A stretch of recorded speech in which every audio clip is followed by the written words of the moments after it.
Si Bitcoin ay muling nasa spotlight dahil sa prediction na maaring magsimula ang rally nito patungo sa presyong $150,000 sa loob lamang daw ng 2 araw. At yan po ay ayon kay crypto analyst na si Ginoong Ali Martinez.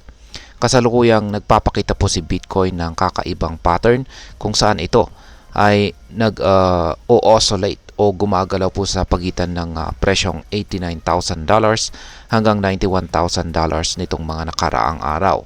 Habang ang mga investors ay pare-parehong kinakabahan at excited sa susunod na galaw ng presyo nito. At ayan po ang siyang ating pag-uusapan sa video na ito. Pero bago po tayo magpatuloy, ay nais ko lamang po munang bigyang linaw ang aking disclaimer kung saan ang nilalaman po ng video na ito ay hindi po ito isang financial advice. For education and information purposes lamang po ang layunin nito. Ngayon ay ano nga ba ang sinasabi ng historical data tungkol sa Bitcoin rally na ito? Ayon po kay Ginoong Martinez ay may pattern na sinusundan itong si Bitcoin base sa mga nakaraang bull cycles.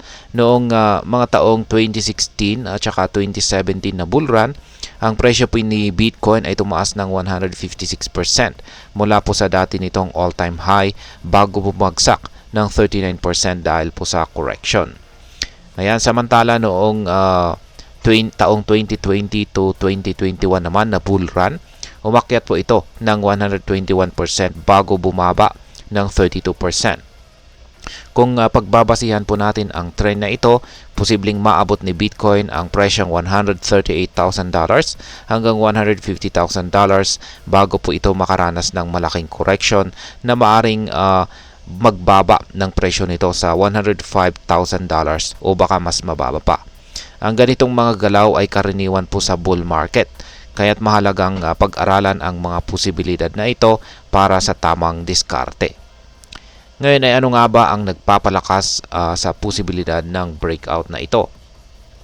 Si Ginoong Ali Martinez ay nagbigay diin na ang kasalukuyang galaw ni Bitcoin ay kahawig ng mga nakaraang cycles. Halimbawa, matapos po nitong maabot ang $93,500, nagkaroon ito ng 26.7% na pag-angat mula po sa peak ng March na $73,750. Ngayon nagko-consolidate ito at nagiging steady sa presyo sa nakaraang 6 na araw. Kung susundan po ang pattern, possible ang isang breakout patungo sa $150,000 sa loob ng susunod na 2 hanggang 3 araw. Kaya napakalapit na po niyan. Ngayon ay ano ang dapat po nating bantayan kung mangyari ang correction? Ayon po kay Ginoong Ali Martinez, kapag narating ni Bitcoin ang peak na $150,000, asahan daw po natin ang isang major correction. Sa ganitong senaryo, maaring bumagsak ang presyo sa mga price levels ng support tulad po ng $105,000,